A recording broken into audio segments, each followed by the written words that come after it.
Okay? So, after designing the superstructure, no, proceed na tayo sa pag-design ng substructure or yung foundation system natin. Okay? So, again, reiterate ko lang dun sa from the previous video na before tayo mag-design ng foundation, dapat yung sizes natin ng beams and columns and slabs are all final, no, to take into account yung correct weight ng structures natin. No, kasi kung hindi pa final yung size mo, mali yung matatransfer mong load, no, sa foundation. Because what we are going to do, no, is we will extract the reactions of the model into a program, no, na magde-design ng foundation natin. Okay? So, dito, no, sa video pala natin, no, kung maalala nyo, yung slab natin, no, inassume ko lang muna yung thickness niya na 150 mm, no. Ang slab natin, by the way, hindi natin siya dinesign sa seismic, kung maalala nyo, no. Purely dead load and live load lang yung kine-carry ng slab natin. Yung seismic natin are resisted by, seismic forces are resisted entirely by the frame. Okay, so si beam column po yung nag-resist ng earthquake, walang tulong si slab, no? Kaya actually itong slab na to, no, madali talaga siya i-design, no? Minsan nga dinudulo na lang siya, no? Yung inassume kong thickness dito 150 mm, no? And confident naman ako na mas malaki pa yan sa minimum, no? Kasi yung slab usually minimum lang yung thickness na nag-govern diyan. No, hindi naman kasi siya ganun ka-critical lalo't kung gravity loads lang yung kine-carry niya. Okay? So, ayun, no? Kasi hindi ko pinakita yung design process ng slab eh. Pero okay na yan. At least yung thickness mo dito na ginamit is above the minimum na required. Okay? So, ayun, no? And then, tingin tayo, no? Make sure, tingin tayo sa foundation, no? Make sure nakaran. Okay? When you look at the 3D view ng model natin, no? Yung assumed support ko is pin support, no? It matters a lot doon sa foundation mo. Because kung nakapin ka, recall yung theory natin, no? Ano ba yung difference between a pin support and a fixed support? So, dito na lang natin pakita. So, pag pin support ang model natin, ibig sabihin nun, naka-fix siya sa translation and sa rotation. Sorry, naka-fix siya sa translation pero allowed yung rotation. So basically, ang reactions mo lang dito are uh, vertical loads and horizontal loads. No? Magkaiba yan kapag ang support condition nyo sa model naka-fix. No? Because ang loads na reaction yan or ang reaction yan is vertical, horizontal, as well as a moment reaction. 'Di ba? Naalala niyo nung statics na yung different support condition natin. So pag tinransfer mo yan ngayon sa foundation, of course, kung ano yung reaction mo diyan sa support condition, yun din yung ita-transfer mo sa footing. 'Di ba? So say ito yung footing natin. Okay? And then ipapasa natin yung reaction na yan papunta sa footing. Okay? So since vertical and horizontal lang to, no, notice na walang makikreate na rotation doon sa footing. While doon sa fixed support, no, magkakaroon siya ng bending, no? So magiging clockwise na yan dito, 'di ba? Papasa niya. So yung magiging soil reaction niyan, kung maalala nyo rin sa foundation, 'di ba? So magiging uniformly distributed load lang 'to. Okay? And then while dito, no, since may bending moment ka, possible na trapezoidal or possible din naman na triangular, depende kung malaki yung eccentricity. Right? So, ayan yung difference nung pin and nung fix. Of course, may kanya-kanyang advantage and disadvantage yan. Kapag pin support yung ginamit mo, mas conservative yon sa design ng frame. No? Kasi lalaki yung design forces mo sa beam and column. Tapos liliit naman yung footing mo. Opposite naman sa fix. No? Kapag naka-fix support ka, okay, dahil may bending moment ka sa footing, lalaki yung footing mo pero liliit yung beam and column mo sa itaas. Okay? So it differs naman sa construction kung paano dinetail 'yan. Kung paano yung transfer ng load from superstructure to footing, dapat ma-take into account 'yon sa construction, no? May magkaibang detail yung dalawa pagdating sa actual implementation. So depende sa designer 'yan, no? Si designer po ang pumipili which of the two yung kanyang gagamitin, no? Make sure lang na kung i-design mo siya sa pin na may implement or magbe-behave talaga ng ganyan yung support mo sa actual structure. Okay, so sa model natin naka-pin support tayo. Okay, that's why ang reaction lang natin are vertical and horizontal. Okay, take note sa ETABS, no, ang axis natin, okay, X or X and Y yung nandito sa floor natin or nandito sa plane natin na parang floor, no? Or yung space natin dito, itong XY plane. Z up tayo kay ETABS, no? Sa ibang software kasi baliktad. Okay, kaya yung reaction natin class, no, pag pataas, no, FZ yung tawag. Okay, makikita niyo yun mamaya, no? FZ to. FZ din to. Then this one is either FX or FY. Okay? Or FY. No? So, ayun, no? So, balik tayo sa ETABS, no? Now, make sure nakaran ka and then punta tayo sa plan view and then tingnan natin yung foundation level natin. I-open natin ngayon yung unique name na tinatawag, no? So, Control W ako. Okay? And then dito sa ating object assignment for the joint labels, enable unique name, click apply, no? Checkan niyo yan. So, lalabas ngayon class yung mga joint assignments mo or yung joint labels mo kada support, right? So, for example, this is unique name 7, 42, 62, and so on. So, unique yan. So, kumbaga, parang may designation na yung bawat support natin. Okay? Then, tignan natin yung reaction kada support. So, makikita nyo yun dito sa display. Okay? Force stress diagrams and then support spring reaction. Okay? And then, tatanungin ka niya kung anong reaction yung gusto mo. Gusto mo ba per load case, that is yung dead live SDL, EQX, and so on. No? So, tingnan natin sa dead muna, self-weight. Tapos, gawin nating tabulated to, tong plot type. Okay? And then, ayan, checkan natin lahat, FX, FY, FZ, and then pati yung bending moment. So, click apply. Makikita nyo, class, no, yung value ng FZ dito yung pinakamalaki. Yan yung pataas na reaction. Okay, pataas yan. Siyempre, dead load to eh. Pababa yung weight natin, di ba? Ang weight laging pababa. So, yung reaction mo dito pataas. Okay, makikita mo yan pag tin-3D natin. 3D natin. Tapos, gawin nating arrow, yung plot type. So, tapos, ayusin natin yung view. So, yun, kita niyo yung mga pataas na reaction. Yun yung FZ. Natanggalin nga natin yung FX and FY. Click apply. Ayan, no? Makikita nyo yan. So, pag tinotal nyo yan, yan yung total weight ng structure kasi dead load yan. Siyempre, iba sa live load, click apply. No? Sa SDL, apply. Then sa earthquake, okay? So, may magte-tension dyan sa earthquake. May pababa. Of course, earthquake eh, di ba? Magti-tilt yung structure mo. So, yung isang side, aangat, yung isang side lulubog. No? So, may tension compression na nangyayari. So, anyways, yun lang naman yung gusto kong point out. No? Tapos, pansin nyo, walang MX and MY. Kasi kung may bending moment po, magdodrawing siya dito ng moment na, na symbol. No? Kung naka-fix ka. Okay? So, sa atin, 0 yon dahil naka-pin tayo. So, ayun. Gawin nyo na lang tabulated para mas maayos yung view. No? So, ang gusto kong gawin, class, i-export ko to. No? I-extract natin pala. No? What I mean is i-extract natin to. So, paano yun i-extract, sir? No? Um, pwede natin kunin yung table. No? Kasi kukunin ko yung Excel file. Eh. So, sa display tayo. Tama, display, show tables. Okay? Tapos, dito sa analysis result, tanggalin muna natin yung mga naka-check. Then joint output tayo, reactions, tapos table joint reactions. Okay, click OK. So ayan, no? Makikita ko dito, class, lahat ng support reactions natin per load case and per load combination. No? Tingnan nyo yung FZ. No? FZ, pataas po yan. Ha? So ayan, tingnan nyo, nakatingin ako sa dead load, yung joint 7, 248. Ito yon, no? So FZ 248. Positive pataas sa FZ. Okay? And then wala tayong bending moment. MX, MY, MZ are 0.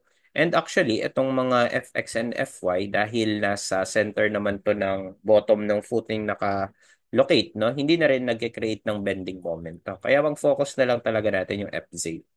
No? FZ na lang. No? So parang sa footing, no, sa foundation design, case 1 lang to, P over A lang pala to, ang dali lang i-design ng footing. Okay, so pwede ko to extract sa sa Excel, no? So just right click sa table. Okay, hindi. Select nyo pala muna lahat, no? Dapat selected to lahat. Tapos meron ditong, saan na yan? File, no? File, export current table to Excel. No, mas madali kasi mag-sort sa Excel, ba? So yun. Wait nyo lang mag-load then mag-open automatically yung Microsoft Excel ninyo. So yan, no? Kita na natin lahat, no? Madali na mag-sort. So lagyan natin ng filter. No? Select nyo tong row 3 and then dito sa data, lagyan nyo ng filter. So ayan, no? So refer ka dito sa foundation map natin. Take note, dito sa eTabs, no? Close ko na to.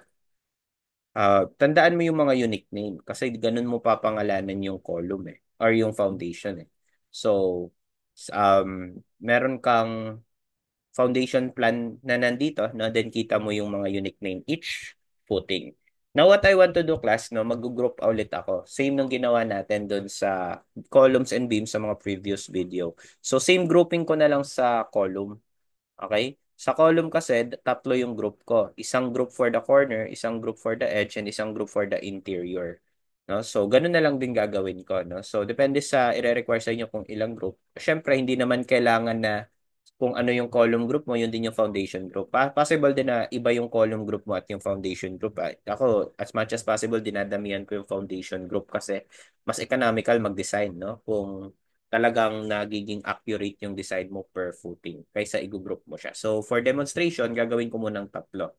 Ano ibig sabihin nun? Iisang group lang si footing 7, footing 22, footing 127, at 142. Okay, so F1 yung tawag ko doon. F2 naman, itong mga nasa edges. Sila 42, 62, 82, and so on. And then interior yung nasa loob. Okay, so balik tayo dito. So, sa ETABS pala, no, maalala nyo, yung ginawa nating model, yung load combination natin, ang ginawa natin ultimate lang. Sa design ng foundation kasi kailangan ko yung ASD or yung unfactored load combinations, no? So, kung maalala nyo, balik tayo dito. Ito yung NSCP code provision for the load combination, no? So, ang ginawa lang natin dyan yung pang LRFD or yung factored load. Sa design ng foundation class, kailangan mo rin ito. Okay? Kailangan mo rin tong dalawang load combination na to. Since hindi mo siya nagawa, no, wala siya dito sa sa list mo, no, kung i-scroll mo kaya puro U 'yan. So what you can do, no, you can create this additional load combination sa eTabs or pwede namang ikaw na lang yung gumawa ng load combination mo mismo dito sa Excel kasi may mga load patterns naman, 'di ba? So, ganun na lang gawin natin, no? So, una muna, mag-create ako ng isa pang sheet dito. Okay? Then gawa ako ng table, no? So sabihin nating group muna, no? So F1 yung tawag ko dun sa unang group. Okay? Tapos zoom natin. And then dead load, okay? Superimpose dead load, live load, um earthquake load combination, okay? EQI load combination or load case, I mean. And then PU, no? Kuha mo na yung PU 'di ba? Maximum na lang yung kukunin natin. Okay? So, yan. No? Now, si F1, no, take note, alam mo dapat yung kanyang mga, tawag nito, unique name. So, 7, 142, 127, 122, 22. No? So, dito, balik ka dito sa table na to. Yun lang yung gusto mo munang makita. So, dito sa unique name, okay, click nyo tong drop down na to. Then, yung mga naka-check dito yung nakikita nyo doon sa table. So, click mo tong select all para matanggal lahat. Tapos, ang checkan mo lang yung apat na corners. Okay? So, 7, 142, 127, 22. So, uncheck. No? So, pwede nyo i-search yan dito. No? 7. Okay, 7. Click okay. No? Then, ayun, nakaselect na yan. Tapos, 142 naman. Okay, click okay. So, nakaselect na si 7 and 142. No? Hindi niya pala nasasama. Okay, so mukhang kailangan hanapin, no? 7, 142, 127, 22. Okay, yan. Tama ba? Yan yung apat natin. Okay, so yan. Hindi niya na pag nag-alt-tab ako So, hanapin ko na lang ha. 7, 142, 127, and 22. 22. Ayun, no? Click okay. So, yun. Mapapansin mo ko konti yung kanyang mga data dyan. Tapos, dito sa output case, no? Click nyo to. I-filter din natin to. Click nyo yung drop down and then click nyo yung select all para matanggal lahat. So, ang checkan ko lang yung interested tayo. D, EQX, EQY, live, walang model, and SDL. Okay, yung wind class, huwag na natin sama. Hindi naman mag-govern yan. Okay, so click OK. So yun, kumonti na, no? Kumonti na yung mga data natin. So napansin nyo, 7 na lang. 22, 127, 142. Okay? And then, ano yung kailangan nating kunin, no? Yung FZ. Tanggalin na muna natin tong FX and FY, no? Para hindi tayo malito. Delete na natin to. No? Hindi naman sila nagmamatter dun sa design ng footing. So, pwede select mo tong dalawang column, right-click, then delete. Okay, pati na rin tong MX, MY, MZ, delete. Okay, so yan. Yan na lang yung natira sa atin. Okay? Kumonti na yung data natin. And then what I want to do no is kunin muna natin class yung per load pattern na maximum para malagay ko siya dito. So kunin mo yung maximum dead, SDL, LL, EQX, EQY, and PU dun sa isang group. Okay? Kasi typical na lang yung design mo sa kanila. So pwede mong gawin, tingnan mo tong apat no, since ito lang naman yung dead load. Okay? Pa. Sino yung pinakamalaki? 248.14. Diba? Or mamaya kasi marami yan. Pwedeng clickan, i-check mo tong or select mo tong drop down. Okay? And then select all para matanggal lahat. Then checkan mo lang yung dead para siya lang makita niya. Okay? So ito na yun. So 248.14. Okay? Yun yung ating dead load dito. Okay? Ganun gawin mo rin sa STL. Okay? So select all STL. Then, 442.67. Ito decimals ko na lang. Live load.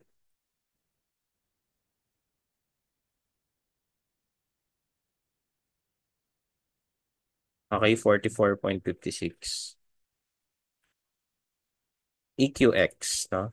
Now, dito kay EQX, dahil positive, negative to, no? Probably marami to. Ayan, no? Naka case 1, case 2 siya. May step number 1, 2. So, parehas ko kukunin, no? Isang maximum sa 1, no? Tsaka isang maximum sa 2, no? So, tingin ka muna sa 1, no? Step 1. Okay? Oops, teka. One, one. Ayan, no? Mapapansin mo, class, no? Sa 1, isang positive at isang negative. Ganun na rin sa 2, no? So, hindi pala ito nakaseparate per sign, no? So, ang gawin na lang natin, maximum positive, maximum negative. No? So, dadalawahin ko yung EQX dito. Okay, so pati na rin si EQY. So, insert row column lang ako. Okay, so EQX1 to. Or positive na lang. No? And then EQX negative. EQY positive. Okay?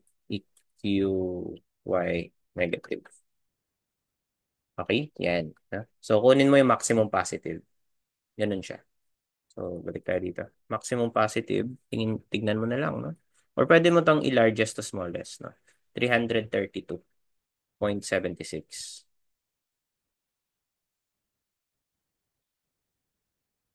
Okay? Maximum negative, no? Smallest to largest mo to. Okay? So, nag-iba lang yung sign mo. Okay? EQY. So, select mo yung EQY naman. Then, largest, 704.02. Okay? And then, smallest, negative 703.75. Okay? Okay, then PU, no? So, si PU class, no? Yung output case natin, no? Select all nyo na. Tapos, makikita ulit natin lahat. Ang gagawin ko, pinakamalaking value ng FZ sa mga load combination. Okay? Hanapin nyo yung pinakamalaki. So, para ma-filter, no? So, case type nyo, dapat combination yung select. Okay? Tapos, gawin yung largest to smallest yung FZ. Okay? So, ano yung pinakamalaki? 1842.50. So, take note, ultimate yan. Okay? So, lagay ko siya dito. APU, no? So, yun, no? Now, sa design ng foundation, no, kung babalikan niyo yung theory natin, pag kumukuha tayo ng size ng footing, unfactored loads yung gamit, 'di ba? PA yung gamit natin. Okay? PA para sa size ng footing. So, paano mo kukunin yung size ng footing? Nakadepende yan sa allowable bearing capacity ng site. Okay? Kaya dapat, i-check nyo to sa soil report ninyo, yung SBC or soil bearing capacity. So, kung square yung footing natin, no? Bali, ang pressure natin, Q actual is equals to PA over B squared. No? I-equate mo to ngayon sa soil bearing capacity na nandun sa soil report ninyo. Plus, may PA ka, no? May SBC ka sa soil report, masasolve mo yung size ng footing mo. So, ganun tayo magsa-size. So, ang tanong na lang, ano yung PA? PA class is the load combination sa ASD. Okay? So, unfactored loads lang siya. So, basically, i-add nyo lang lahat. D plus L plus E. However, yung earthquake class na nasasolve natin, ultimate po yun. No? Kaya yung load combination dito ng NSCP, mapapansin nyo, dinivide niya to ng 1.4 para bumalik siya sa ASD or para bumalik siya sa service type. Okay? So, kung titingnan nyo yung code natin, no? Skip ko na yung iba, no? Yung E natin class, no? Ang factor niya 1.4.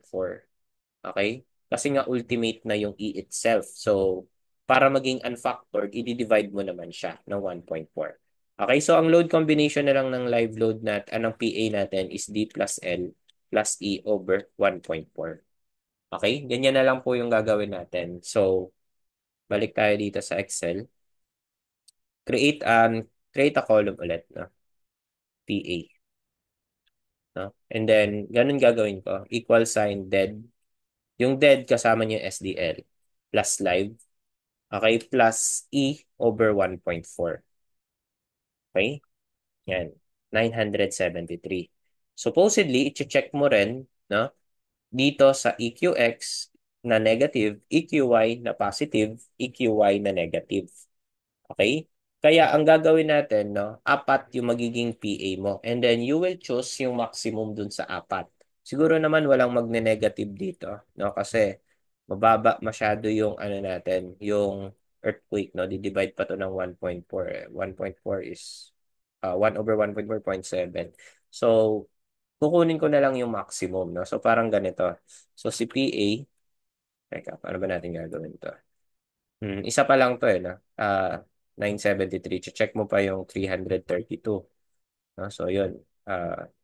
Yung 703. Wait. And ito. Okay? So, ano na lang siguro, mag-max na lang tayo. No? So, balikan natin. No? Ulitin ko. Equal sign, dead. Ito yung D plus live. Okay? Tapos, max. No? Pipili na lang automatic si Excel sino yung pinakamalaki dito sa apat na earthquake. Okay? So, syempre, hindi na mag-govern yung negative. So, yan yung maximum E. Divide pa ng 1.4. Okay? So, 1, 2, 3, 8. The same time, check mo na rin yung minimum. So, click pa ako ng insert dito. So, PA max to for compression. Then, PA min ulit for compression naman. So, pwede mong ulitin. Okay? And then, min naman piliin mo. Okay? Ayan. Para yung both extremes na consider mo. So, 232. Nag-positive pa rin siya, so compression pa rin. Okay? So, most likely, puro compression naman yung mangyari sa soil, sa ano natin, sa P natin. No? Kaya, hindi na natin ko-consider tong minimum. Okay? So, pwede nating disregard to. So, PA max na lang. Okay? And of course, hindi na rin mag-govern dyan class yung mga negative value. 'Di ba? Kasi positive tong mga dead and live mo. Okay? So you can disregard yung negative na lang din. So delete na lang natin 'to. Okay? So yun, no? So sa pag-max mo, dalawa na lang siya. Pinakita ko lang na hindi mag-govern yun. So ayun, no? 1, 2, 3, 8 yung PA natin. Tawagin na nating PA to.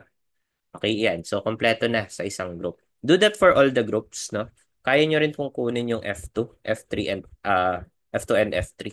Okay? So filter nyo lang dun sa table natin yung mga ganito.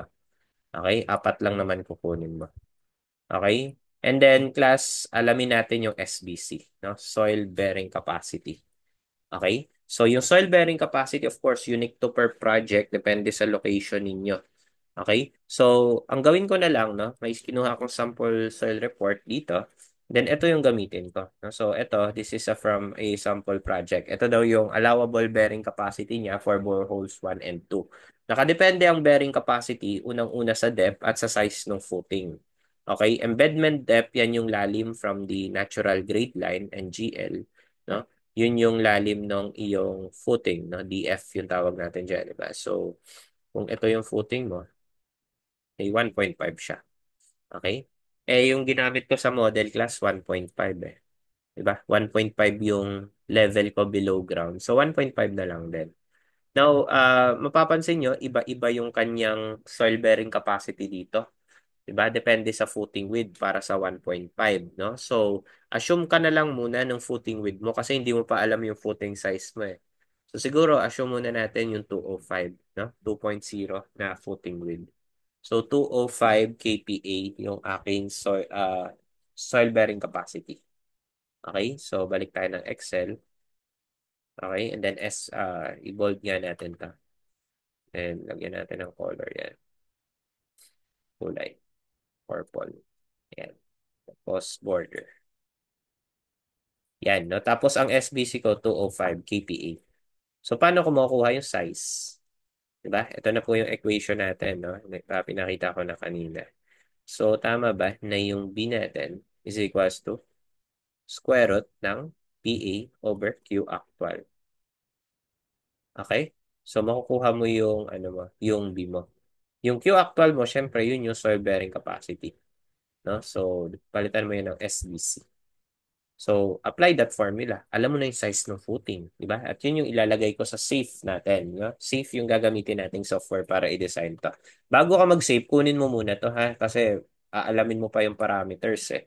Okay? Huwag ka munang dumiretso ng software. So, equal sign square root SQRT. Okay? PA, hindi PU ah. Nagde-determine tayo ng size ng footing based on service loads divided by SBC. Okay?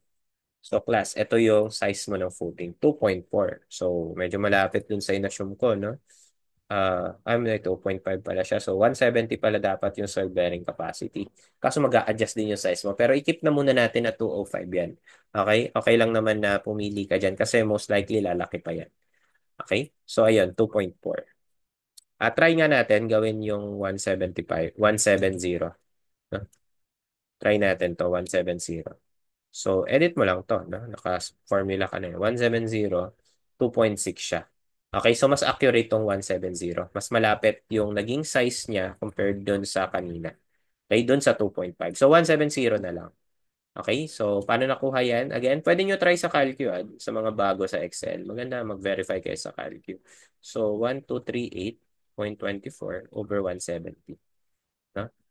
Stress over area, force over area equals to stress lang yung principle nito, di ba? Very strength of materials siya. Okay? Kaso gusto ko class full number, no? What do I mean rounded off yung value natin. So 2.698 ang hirap sukatin nun sa construction. So mag-set na lang tayo no sa footing natin. Ano ba? Siguro 50 mm multiples tayo sa footing. So ibig sabihin, ang size ng footing ko 50, 100, 150, 200 and so on. Okay, so paano to? Ayoko ng ganyan, may butal. So, ang bibigay dapat sa akin to, kung 2.69 yan, di ba? 2.65, 2.70, 2.75. So, ang pinakamalapit niya, 2.70. So, pwede natin gawin, pag round up, no? Round up naman lagi sa size. So, ceiling dapat to. No? Ceiling. Okay, and then ang significance nito is, comma, 0.05. Okay? So, ay, mali input ko. Sorry. Comma pala. 0.05. So, 2.7 ay bibigay niya. Di ba? Naalala nyo? Kasi 2.699 siya. Okay? So, ayan. 2.70. Okay, yun yung importante sa atin. No? Makuha nyo yung size.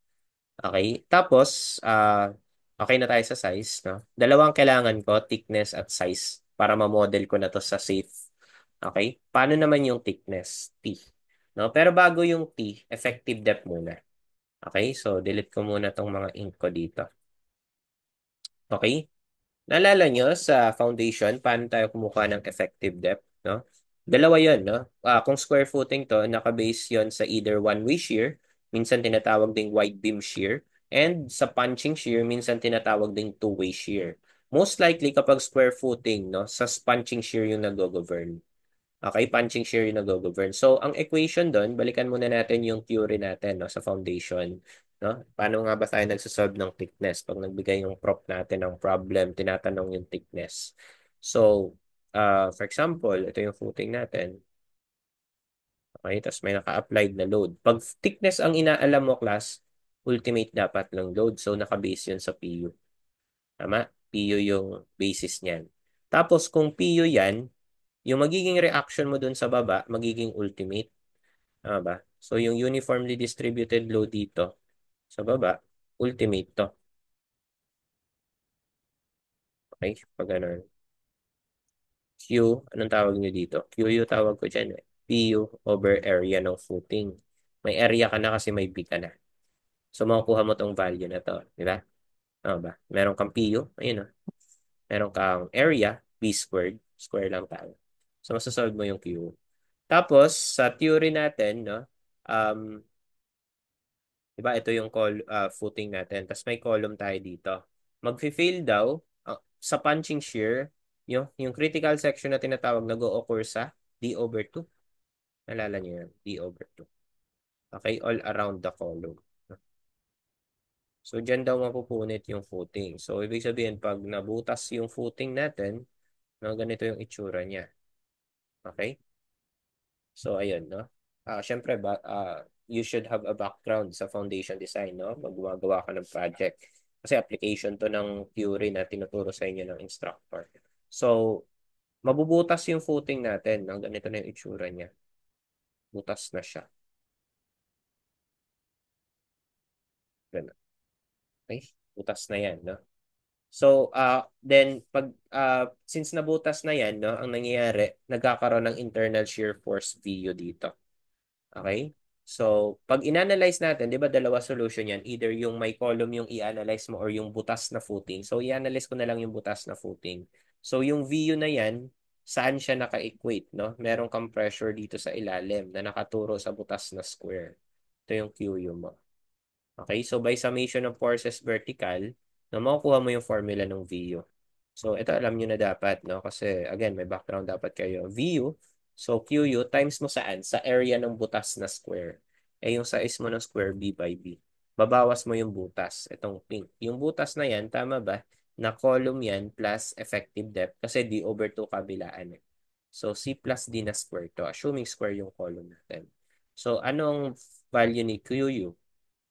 Ni VU. UU times B squared minus yung area ng square dun sa loob, C plus D squared.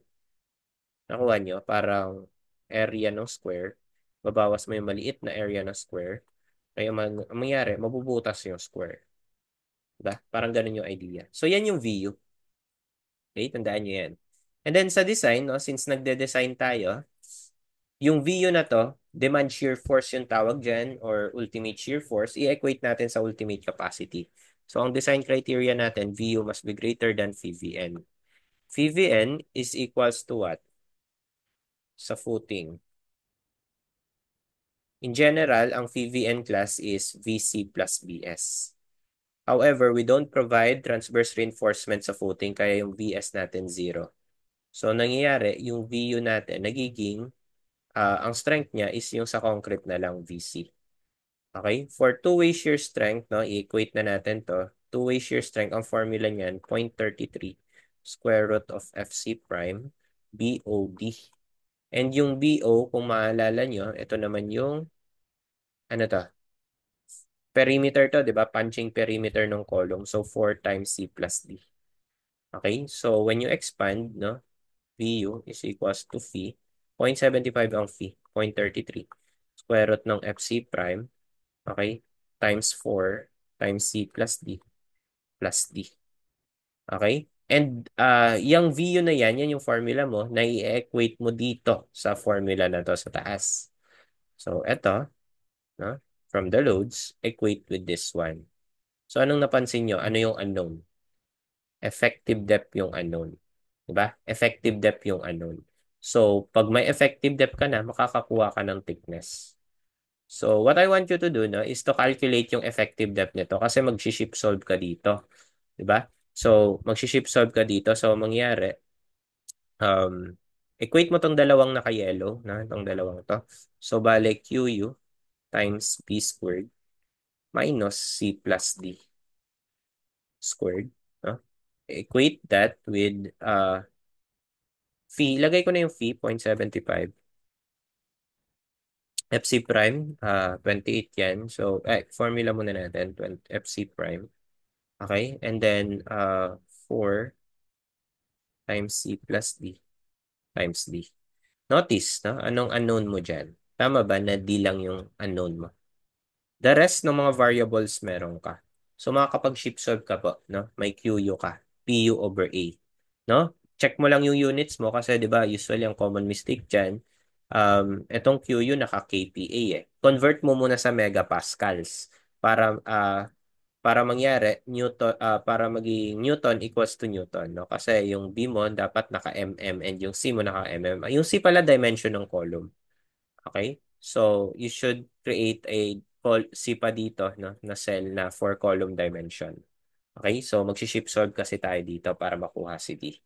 Or, pwede mo rin gawin, gumawa ka ng quadratic equation dito sa Excel, no? Gaya nung ginawa ko dun sa video number 3 natin, beam design using Excel. Pwede kayo mag-refer dun sa video na yon, dinetail ko paano mag-create ng spreadsheet na quadratic equation kasi quadratic po yung mangyayari. No? Makikita nyo na yung d dito, d squared siya or raised to 2 siya. Okay, so hindi ko na muna yun papakita. No? I-solve ko to off screen. No? So ang gagawin ko, basta kada group, no, kailangan ko yung effective depth. Okay, so dapat may effective depth kayo. Kung gusto nyo i-ship solve, no? Tatlo lang naman to eh. Di ba? Mafi-fill upan nyo to. Tatlong na to. No? Then, eventually, makakapag-solve tayo ng effective depth. So, lagay muna pala natin, kulang pa, column, no? Yung C natin, column. Okay? Ano yung size mo ng column sa F1? Eh, dun sa ETABS ka magre-refer. No? So, balik tayo ng ETABS. Okay? Ano yung column ko dito sa corner? 500. Okay? 500. So, 0.5 to or 500 na lang. No? Pakicheck lang yung mga units. No? So, yun. And then, ano pa? Center natin to. Then, makasasolve mo na yung D, no? So, this one, no? I'll solve it off screen, no? Para hindi makasave ng time. Okay? I-ship solve ko lang naman to, no? Ayan, no? Ito na yung equation natin. Ito, okay? So, ayan, no? May ba tumusog yung Q yun? Okay? Tumusog na. Anyways, ganun, no? Then, kapag may effective depth na, madali na to. Kasi thickness yung gusto ko makuha. No? So, constant parameter naman na ito, no? Ang i-add mo na lang, yung masosolve mo kasing effective depth dyan, di ba yan yung average, no? Pag punching shear kasi average. So, paano ka kukuha ng thickness?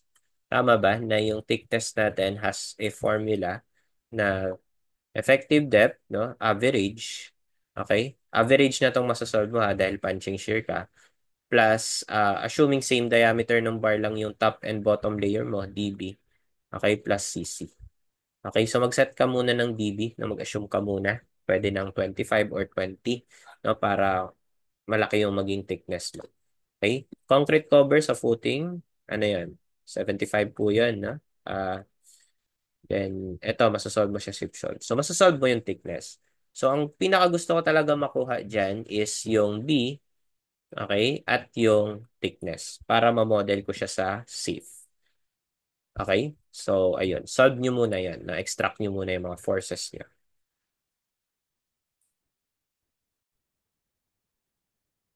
Okay? Nakompleto ko na po yung data natin until dun sa effective depth, no? So, sinip-solve ko na lang tong effective depth dito, no? Or pwede kayong gumamit ng solver, goal-seek, or quadratic equation para ma-solve yung effective depth, no? So, ayan na, nilagay ko na lang po siya. Again, ito lang yung ginawa ko ha. Sinip-solve ko lang siya.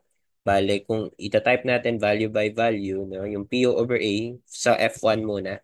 Ayan, titignan nyo lang yung value 18184.2.5 over B squared 2.70 squared. Okay, times 2.70 squared minus column, no? Dapat pala, Newton to. So, 2,700 squared minus 500 or kung paano nyo siya ina-analyze, depende sa inyo. Okay, so ayan. Try nyo na lang kung yan ba talaga yung lalabas. Okay, ano kasi ako, nag-Excel ako. So, 500 plus D times D, diba? Kaso ito, kPa tong part na to. So, kPa to megapascal, divide 1,000 ba yun? Tama ba? Okay, so yan, shift solve nyo po yan. Dapat lalabas tong 364. Okay, so yan. Uh, Ninatcho ko na siya dyan. So, kompleto na class, makukuha ko na yung thickness, no? Makukuha ko na yung thickness. Delete muna natin. Okay? So, paano makuha yung thickness? Bali, yung formula is effective depth, average, plus dP, plus cc. Okay? So, gawa ako dito ng cell na T, no? Thickness. Then, apply that formula. So, equal sign, average effective depth, plus dB. Anong dB natin? Assume na natin na 20. Okay? Kung magbago man, palitan ko yan mamaya. Concrete cover is 75. Okay? So yun, 459. Then drag ko to pababa para ma-apply niya yung formula sa second and third group natin. And then i-whole number natin to. Pag thickness gawin nating 10 mm. So yung 459 dapat 460. Itong 470.86, 480. And then ito dapat 550. So pag round up, ceiling po yun. Okay? Open parenthesis. Tapos, comma, 10. Okay? Yan yung input. Then, click OK. So, para mangyari, maging ano siya, full number. Okay? Then, drag, drag. Okay, so finally, ito na po yung thickness natin. Okay? Ay, bato na kaya. No field. Okay, so thickness natin to. Ito yung pinakakailangan natin para makapag-proceed na ako sa safe, no? So, ang kailangan mo, thickness and yung size. Okay? So, yun. I-model natin sa safe, no? Dahil alam ko na yung mga parameters natin. So, dito sa safe, no? Or, di pa pala natin na-open, no? So, sa etabs muna, ang kailangan mong gawin, i-export tong data. Kukunin mo yung reaction eh, tapos ita-transfer mo sa safe. So, what you need to do, i-run yung etabs, make sure naka-run, tapos file, export, no? Meron dito story as safe v12 f2k file. Yan yung i-click nyo. Okay, under file, export, and story as safe. Okay, click mo yan. And then story, foundation, yung gusto kong story. Export floor loads plus column and wall distortion. Select load case, all, lahat ng load case. Select load combination, all ulit, lahat ng load combo. Okay, yan. And then click OK. Then tatanungin ka niya saan mo gusto i-save. So dito na lang, magawa ako ng folder. Okay, sample save. And ayan, then click OK, save. So yun, na-export mo na. Then buksan mo yung save mo. So open ko yung save ko. Ito yun. Okay, ito yung interface ng save ko. No? 2016 yung gamit ko. Pwede kayong gumamit ng mas bago. No? Kasi yung iba mas bago yung gamit. Okay lang yun. So import natin yung in-export mo sa etabs. So file import naman dito. Sa etabs, export sa save import. Okay, save F2K file. Tapos hanapin mo yung pinaglagyan mo nun. So, saan yan? Sample save. Ito. Okay? So, may mag-error lang ng mga ganito, no? Minor error lang yan, pero click nyo lang yung okay. Okay? So, yung mga ganyan, minor error lang to. Hindi to makaka-affect sa model. Ayan. So, una muna, may import class yung grid lines. Makikita nyo. Tama. Tapos, as confirmation, Control W ulit. Same lang yung keyboard shortcuts dito. So, view, set display option. Tapos, paki-check nga muna yung point label dito sa point objects. Click OK. So, confirm nyo lang, yan din yung foundation map natin sa ETABS, di ba? 7 tong corner. 142, 127, 72. Dito sa ETABS natin. Plan view tayo sa foundation. Ayan, no? Di ba yan din yun? Okay, so para lang makita na tama yung na-import natin. Tapos right-click nyo yung point, no? Dapat dito sa loads, ito yung may laman to. Okay, may laman to. Baka walang laman sa inyo. At yan din yung mga reactions kanina.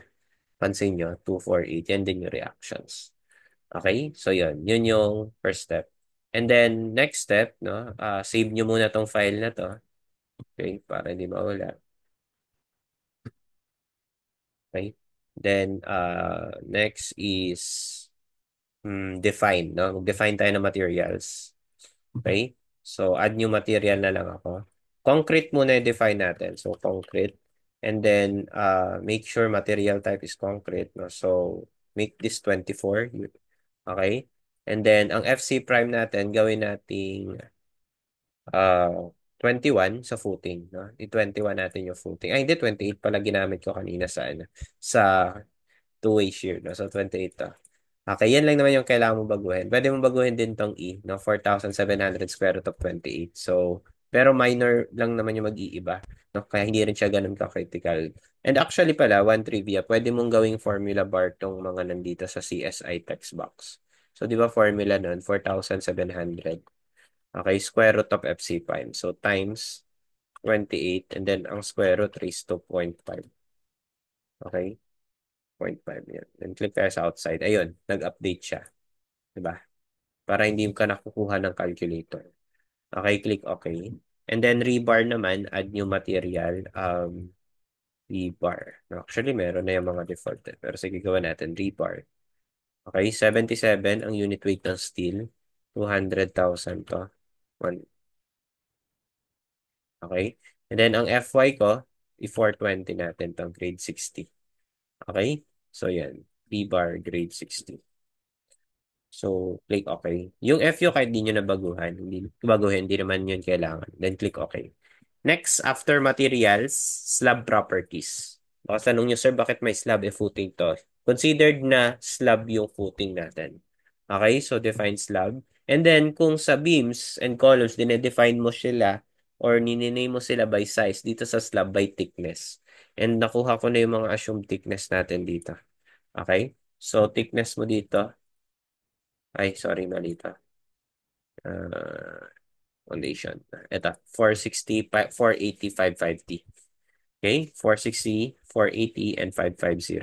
So, kunin natin yan. Gawan natin yan lahat ng parameters. Okay? So, add new property. Okay, ang tawagin ko na lang dito, thickness, THK460. Material, yung ginawa mo, concrete. Okay, baguhin natin yung display color, yung natin orange. Okay, then thickness, no, type muna pala footing. Then thickness is 460. Okay, tick plate tayo. Then click OK. Add copy. Tick 480 naman to.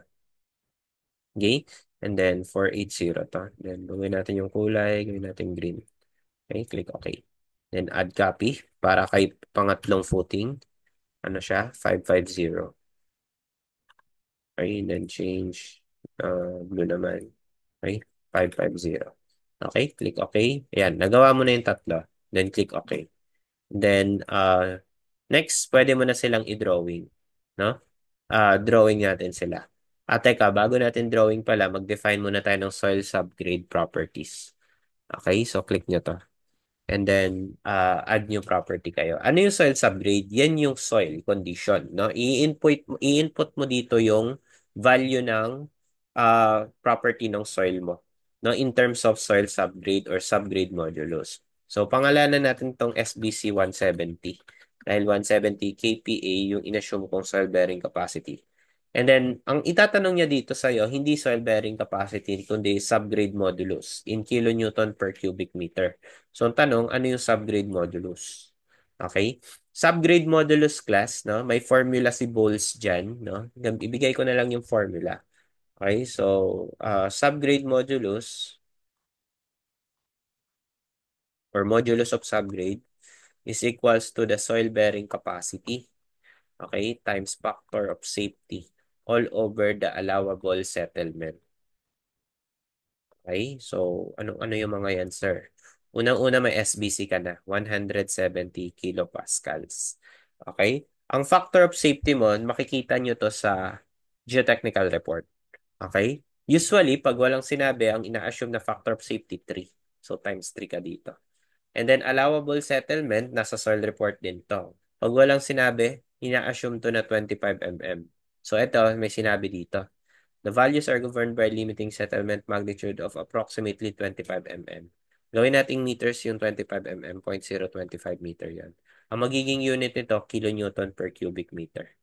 Okay? Ilan yan? 170 times 3 over 0.025. Okay? So, yan na lang din type ko na wala akong calcul ngayon eh. So, pwedeng gawing calculator yung mga text box na. Okay? So, yan. Ang unit po ng subgrade modulus, kilonewton over cubic meter. So, lagay ko yan. Okay? So, 170 times 3 divide 0.025. Okay? Then, click tayo sa labas. Ayun, no? 20,400. Okay? The rest, wala ka nang babaguhin. So, click OK, then click OK. So, nagawa mo na yung material, yung properties, at yung soil mo. I-drawing na natin. No? So, draw ka. No? Click mo tong quick draw areas around point. Okay? Tatanungin ka, lalabas tong text box na to, tatanungin ka ng type of object. So, slab to. Shape of object is rectangle. And then yung property, unahin natin yung corner, tick 460. X dimension and Y dimension yung itatanong niya dito. So, ano na yung ano natin? Nasaan na yung ano natin? Excel ito. So, ang size natin sa una, 2.70. So, type mo yun. 2.70 in meters. Yan. Tapos, pag na-type mo na, pwede mo na i-click dun sa plan. So, click mo, mag-drawing siya dito ng footing. So, sa apat na corner yun. Dahil yun yung F1 natin. Okay? Next, F2, yung nasa edge. So, F2, nasa edge. 3.0 naman yung size niya.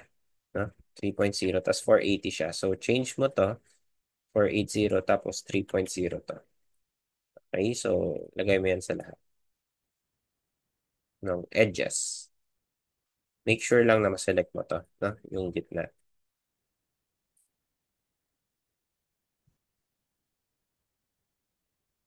Oops, ano yung napindot ko? Ayan, F2 yan. Next, lastly, F3. Okay, 3.30, then 550.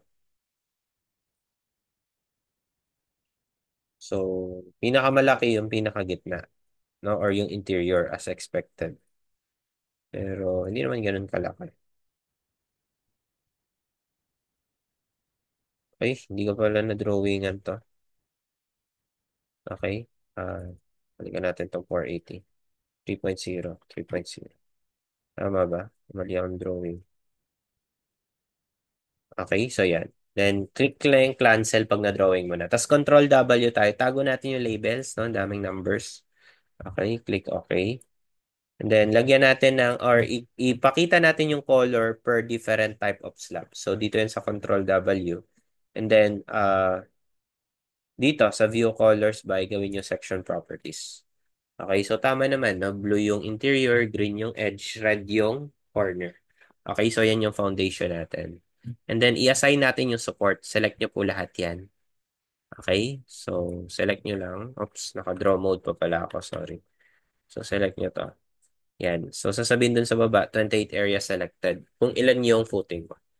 Assign, support, soil property, no? At yung SBC 170 apply mo. Okay? So, dapat ma-drawing niya yan dyan. Pag tinready mo, ganito po yung itsura niya. Okay? So, ayun, no? And then, sa ibang safe, no? Area spring yung tawag dito sa soil subgrade. Baka kasi magtaka kayo wala sa inyo. Area spring, dun din yun. Okay, it is the same. And then, make sure lang na yung column ninyo, pag tinready ninyo dito, no? Walang support kasi yung common mistake dito sa ibang version, kapag nag-export, nasasama yung column tapos nagkakaroon ng support sa gitna. Dapat wala pong support yung gitna. Pag ni-right click nyo yung gitna ng uh, footing, which is yung point, dapat yung restraint nyo dito none. Okay? Kasi yung iba may support dyan. Of course, mali yung model nun. Okay, ganito dapat, no? Kung paano yung itsura sa akin, ganyan din sa inyo. Yung support nandun sa perimeter ng square. Okay? So, ayun. Plan natin dito, X plan. Okay? And then, pwede ko nang ma-drawing to. Ma-run, sorry. Run natin. Okay? Oops. Teka. Hindi pala ako nag-create ng load combo. Cancel muna natin yung run. So, pagka-run, Unlock muna natin. No? May nakaligtan ako, sorry. Unlock nyo muna. Huwag nyo muna tignan yan. Magde-define tayo ng load combination. Nakalimutan ko. So, define load combo. Okay, yung nandito class, yung ginawa mo sa etabs. No? So, ang gawin mo, i-delete mo muna tong mga decon.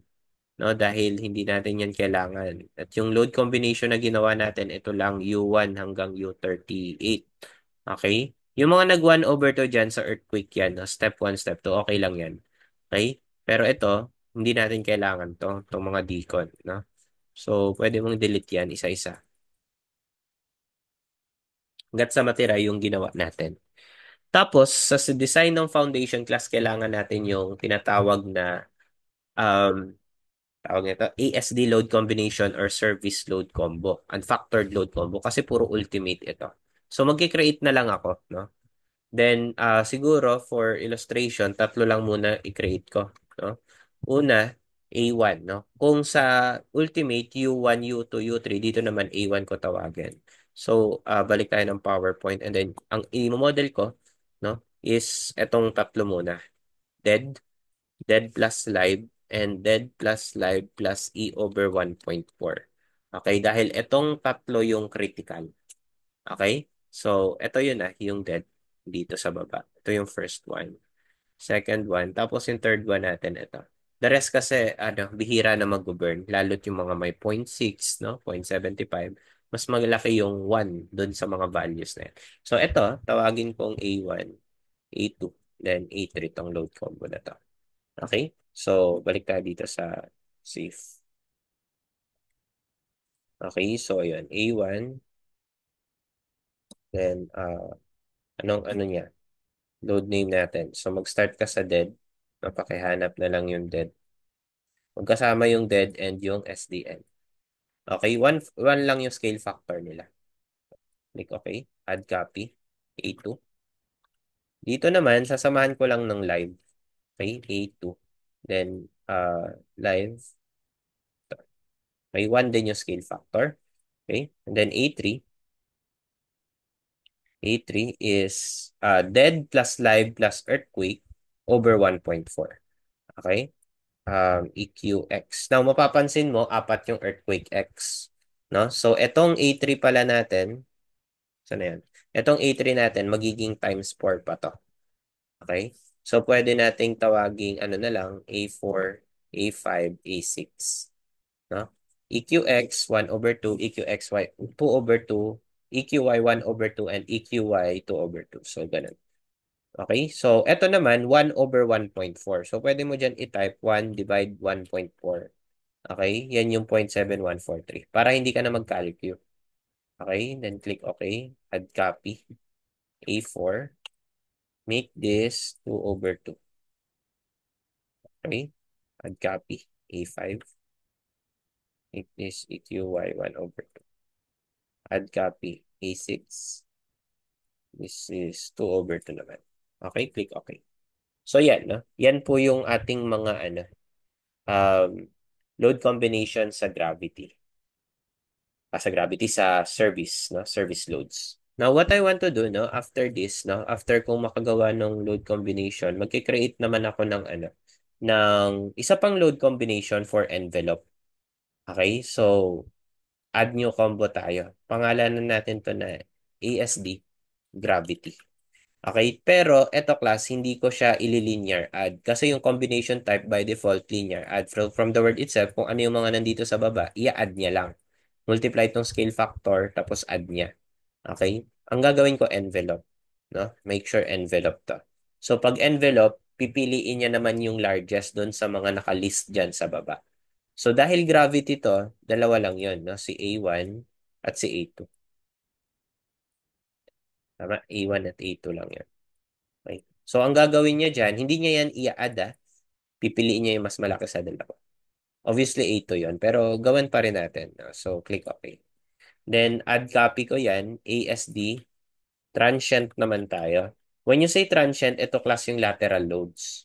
No? Yung lateral loads. So, yung may earthquake at wind load. Eh, yung load combination na yon nasa A3 pataas. So, this should be A3, A4, and then A5. So, yun, A5, A6. Okay? So yan, no? Yan class yung ating mga scale factor.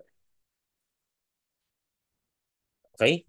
So yun, no? One lang yung scale factor, no? So ang gagawin ni transient dyan, hahanapin niya yung may pinakamalaking value sa apat. Pag naka-envelope. Pag naka-linear add, i-add niya yan lahat. Huwag ka mag-linear add, ang laki niyan. So envelope lang po. Hanapin mo yung pinakamalaki sa apat. Okay? Then click OK. So yan, nagdagdag tayo ng 8 load combinations. Then click OK na pag okay na. Ayan, tsaka ko pa lang pwedeng ma-run to. Ha? So run analysis na natin. Click nyo yung play button. Ganito ang itsura ng displacement dapat sa dead load, no? Single color lang muna lahat, no? And then pag hinover nyo yung cursor nyo, makikita nyo yung deflection. Okay, yan yung displacement. Pero hindi tayo interested dyan. Ang interested tayo sa reaction. So display reaction forces, no? And then mag-start ka sa load combination na ASD gravity. Okay, click. Make sure yung type reaction naka-soil pressure. Okay? And then, display contours on undeformed shape na lang para hindi gumalaw. Okay? Click apply. Okay? So, makikita mo dito yung pressure diagram, no? Or yung stress diagram indicating yung contour ng mga bearing pressure. So, what you want to do, no? Hanapin mo class yung lalagpas sa soil bearing capacity mo. Di ba gravity to? No? Sorry, naka-max pala to. Dapat pala minimum, no? Minimum kasi negative eh. No? So, negative compression kasi dito kay safe. So, min po dapat pala. No? Hindi max. So, yun, no? Then, class, ang soil bearing capacity natin, ano nga ulit? Ito, no? 170. So, dapat dun sa contour, wala pong lalagpas ng 170. Otherwise, magfe-fail yun. Okay? So, tingin ka doon sa, sa figure. Tapat mo yung cursor mo. No? May mga area class na 185 to. Tama? May mga area na 185. So, failed yun. Di ba? Yung 170 yung maximum mo na allowable. You need to resize this one. Okay, since nag-fail siya. So, yun yung F3. Pero dun sa F1, malayo, no? 117. Sa F2, malayo rin, no? Nasa 155. 180 yung binabantayan mo. So, paano yan lalaki? Paano yan liliit? Kailangan mong lakihan yung area para mag-spread yung stress. Di ba ganun yung idea natin? Pag P over A, pag malaki yung A, liliit yung stress. So, you need to increase pa ito dahil inadequate to. Gusto mo yung pinakamalaking value, 170 pababa, no? Okay? Sa gravity pa lang yun. Iba kasi sa transient. May iba tayong consideration. Okay? So, lakihan natin, no? So, unlock ko dahil kailangan kong i-edit. So, ano nga yung size nito? Okay? Yung size niya, ito, 3.0. So, yung 3.3. Yung 3.3, kailangan kong lakihan pa. So, pwede kang maglakihan dito. Hindi mo na, pwede mo na siyang lakihan automatically. Hindi na po siya kailangan i-delete, tapos i-drawing ulit. Select mo na lang yung buong F3. Okay? Tapos, edit areas. Meron dito expand shrink areas. Okay? Click mo yan. And then, ang offset value natin, no? Papalakihin mo siya on either direction eh. So, kung 3.3 siya, try muna natin. Ilan ba? 1.8 yun na. 180. Siguro 50 mm muna. Okay? Ang gagawin niyan, maglalaki siya ng 50 sa left, 50 sa right, sa top and sa bottom. So, click OK. So, ayun, napansin nyo lumaki. Then, try natin sukatin. May pangsukat dito sa safe. No? Itong button na to, draw dimension lines, or nandito yan. Okay, ito. Then, end-to-end mong sukatin. 3.4 na siya. From 3.3. Bakit naging 3.4? Nag-plus ka ng 50 mm on both directions. So, 3.3 plus 0.05 plus 0.05. I-run natin kung papasa na tong 3.4. So, run. Okay. And then, display reaction forces. Okay? ASD gravity, make sure minimum. Soil pressure, and then display contours on undeformed shape. Apply. Okay? So, 176 na. No? 176. Malapit na. 170 yung target natin. Nakikita ba? Ayan. Baka kasi hindi nakikita.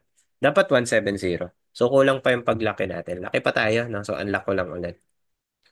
Define. Hindi pala define. Select nyo to lahat. No? Then, this edit areas, expand shrink areas. 50 ulit. No? Click OK. Run. Run natin. Okay? And then, ayan. No?